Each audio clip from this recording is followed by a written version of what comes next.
రాష్ట్ర బడ్జెట్ పై కసరత్తు శాఖల వారీగా ప్రతిపాదనలకు ఆర్థిక శాఖ ఉత్తర్వులు. అసలు వీళ్ళు మొత్తం ఎంత ఖర్చు పెట్టిరో తీపియాలి. ఇప్పుడు ఈసారి తీస్తారు కదా, చెప్తారు కదా అసెంబ్లీలో సమావేశాల్లో 3 లక్షల కోట్ల బడ్జెట్ మొనబెట్టి. నిజంగా 3 లక్షల కోట్లల్లో బీసీలకు ఎంత ఇచ్చిండ్రు, రైతులకు ఎంత ఇచ్చిండ్రు, మీరు బడ్జెట్ లో పెట్టుకుంది ఎంత, మరి విద్యార్థులకు ఎంత పెట్టిండ్రు, 5 లక్షల కార్డ్ అంటారు అవి ఇచ్చిండ్రా ఇవి ఇచ్చిండ్రా అన్ని బరాబర్ అడుగుదాం. వీళ్ళు బడ్జెట్ లా పెట్టుకున్నాయి ఏమన్నా ఇయ్యకపోతే డెఫినెట్ గా మాట్లాడదు. మరి అప్పుడు పెట్టుకొని ఇప్పుడు గతంలో ఒక బడ్జెట్ ఇచ్చారు, మొన్న ఒక బడ్జెట్, ఇప్పుడు 4వది అనుకుంటా, అదేమో ఓటాన్ బడ్జెట్, అది ఫస్ట్ది. ఎందుకంటే నవంబర్ లో డిసెంబర్ లోనో వచ్చారు కాబట్టి నవంబర్ చివరిలో నవంబర్ స్టార్టింగ్ లోనో స్టార్టింగ్ లో వీళ్ళు ప్రమాణ స్వీకారం చేశారు. సో ఓటాన్ బడ్జెట్ అంటారు దాన్ని. ఆ తర్వాత ఓటాన్ అకౌంట్, ఆ తర్వాత 3 నెలలకు 4 నెలలకు పెట్టినటువంటి ఆ బడ్జెట్ తర్వాత 2 బడ్జెట్లు అయినాయి. పెంచుకుంటూ వస్తారు. 2.5 లక్షల కోట్లు ఉండే 3 లక్షల కోట్లకు వచ్చింది. 3 లక్షల కోట్లు కాస్త రేపు ఇంకొక 20,000 కోట్లు యాడ్ అవుతుంది. చూసుకోరు మీరు. ఇంకా యాడ్ అయిన తర్వాత ఇక ఏం చెప్తారో చూడు. ఇక వెబ్సైట్ లో నమోదు చేయాలని ఆదేశాలు చూస్తాం మేము. ఇక మీ ఎట్లా చేసిర్రు, ఏమేం చేసిర్రు అన్ని లెక్కలేస్తాం. 23 నుంచి అందుబాటులోకి IFMIS పోర్టల్. వచ్చే నెలలో ఆర్థిక మంత్రి బట్టి సమీక్షలు, మార్చిలో అసెంబ్లీ బడ్జెట్ సమావేశాలు. కమిషన్లు అందుతున్నాయా, కమిషన్లు టోకెన్లు చేరుతున్నాయా? మనము ఆర్థిక శాఖలో ఉండి మనమే కదా రిలీజ్ చేస్తున్నది, మనకు కమిషన్లు ఇస్తున్నారా, టోకెన్లు అందుతున్నాయా? గురుగారు ఏం చెప్పినారు, బాగా మాట్లాడుతారు కదా అసెంబ్లీలో, గొప్పగా చెప్తారు కదా, మేము వస్తే ప్రజాప్రభుత్వం వస్తుంది, ప్రజాపాలన వస్తుంది, ప్రజల కోసం మేము ఎక్కడ దాకైనా పోతాం, ఎంత దాకైనా పోతాం. ఇప్పుడు కమిషన్లు ముడుతున్నాయా, మంచిగా అందుతున్నాయా, నిడుతుందా? ప్రజాభవన్ అని పేరు పెట్టి మీరు దావతులు చేసుకుంటారు, మీరు ఫంక్షన్లు చేసుకుంటారు, పెద్ద పెద్ద ఎంగేజ్మెంట్ సెరమనీలు చేసుకుంటారు. ప్రజాభవన్ పేరు అది. ఏ ఫంక్షన్ హాల్స్ లేవా, పెద్ద కన్వెన్షన్లు లేవా? మీ ఇంట్లో అయితే వాడుకోవద్దా? ఇల్లు అయితే నీ విలాసాలకు వాడుకుంటావా? అధికారిక నివాసం కదా, అధికారిక నివాసంలో నువ్వు ఏం పని చేయాలో పరిపాలన కొనసాగించాలి. పర్సనల్ దావతులు కూడా చేసుకుంటారు, మీరు పర్సనల్ గా కూడా ఎంజాయ్ చేస్తారు. ఈ పని కనుక కేసీఆర్ లేకపోతే జగన్మోహన్ రెడ్డి ఇంకోలో చేసుకొని ఉంటే ఒక ఆట ఆడుకునేటోళ్ళు ఇలా కలిసి ఏమనేటోళ్ళు తెలుసా? ఈ దొరల పరిపాలన, ఈ దొరల గడీలు, ఈ గడీల వీళ్ళు చేస్తుంది ఈ దావతులు కాదు.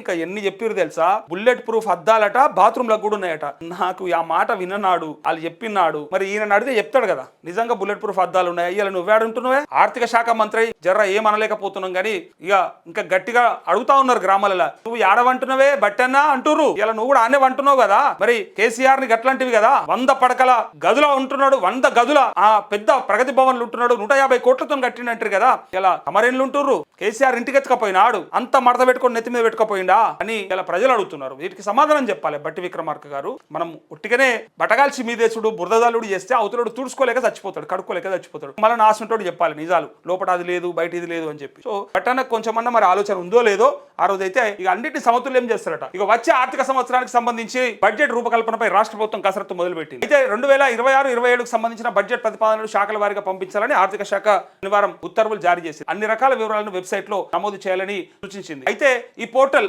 IFMIS అనే పోర్టల్ అట ఈ నెల 23 నుంచి పనిచేస్తుందని ఆ ఆదేశాల్లో పేర్కొంది. ఈ నెలాఖరికల్లా అన్ని శాఖల వివరాలు ఆర్థిక శాఖకు వచ్చాక జనవరిలో డిప్యూటీ సీఎం ఆర్థిక వ్యవహారాలు చూస్తున్న బట్టి విక్రమార్క ఆయా శాఖ మంత్రులు అధికారులతో సమీక్షించున్నారు. అనంతరం ముఖ్యమంత్రులతో భేటీ అయ్యి ఏ శాఖకు ఎన్ని నిధులు కేటాయించాలని దానిపై చర్చించున్నారు అంటూ బట్టి విక్రమార్క గురించి నేను ఈ మాట చెప్తే చాలా మందికి ఇబ్బంది అనిపిస్తుంది, నొప్పి అవుతుంది, అది కరెక్ట్ కాదనిపిస్తుంది. కాకపోతే ముచ్చటేది చెప్పాలన్నా, నిజంగా చెప్పాలంటే మంచి కమిషన్ సిస్టమ్ ని ఓపెన్ చేసిండు బట్టి విక్రమార్క. ఎగ్జాక్ట్ గా ఏ బిల్లులకి ఎంత పర్సెంటేజ్, టోకెన్ ఎక్కడ, ఎప్పుడు రీచ్ అవుతుంది, ఆయనకి ఎట్లా బిల్లులు రిలీజ్ అవుతాయి, ఇది బ్రహ్మాండంగా మామూలు విషయం కాదు ఇది. కానీ ఇది బయటకు చెప్పాలంటే ఎవరికి ధైర్యం కాదు. నాసుంటోడు చెప్తే మళ్ళీ నాసుంటోని బదనాం చేస్తారు లేదా తప్పు పడతారు. యాడుంది నువ్వు చూసినావా? కాంట్రాక్టర్ చెప్పారు, నా దగ్గర రికార్డ్స్ కూడా ఉన్నాయి. ఏం చెప్తారు దానికి? ఇచ్చొచ్చినోడు కూడా చెప్పిండు. ఆడియో రికార్డ్స్ ఉన్నాయి, నేను వీడియోలు చెప్తలేను, నేను ఆడియో రికార్డ్స్. కాంట్రాక్టర్ ఎంత పర్సెంటేజ్ ఇస్తే ఎంత వస్తున్నాయి, మరి మా బిల్లులకు ఎందుకు వస్తలేవు, చిన్న బిల్లులు ఎందుకు వస్తలేవు, పెద్ద బిల్లులు ఎందుకు వస్తున్నాయి, వాళ్ళకి ఎవరెవరికి ఎంత ఇచ్చిండ్రు, ఎంత పర్సెంటేజ్ మీద ఇలా బిల్స్ అని రిలీజ్ అవుతా ఉన్నాయని చెప్పి ఓపెన్ గా కాంట్రాక్టర్లే చెప్పినటువంటి విషయం మా దగ్గర ఉన్నది. అట్లాంటప్పుడు ఇంకా ఎట్లా నమ్మమంటారు? అట్లా మీరు దుకాణం ఓపెన్ చేసిరని చెప్తున్నారు, మంచి దుకాణం ఓపెన్ చేసిరు, బ్రహ్మాండమైన షాప్ ఓపెన్ చేసి చూస్తున్నారు.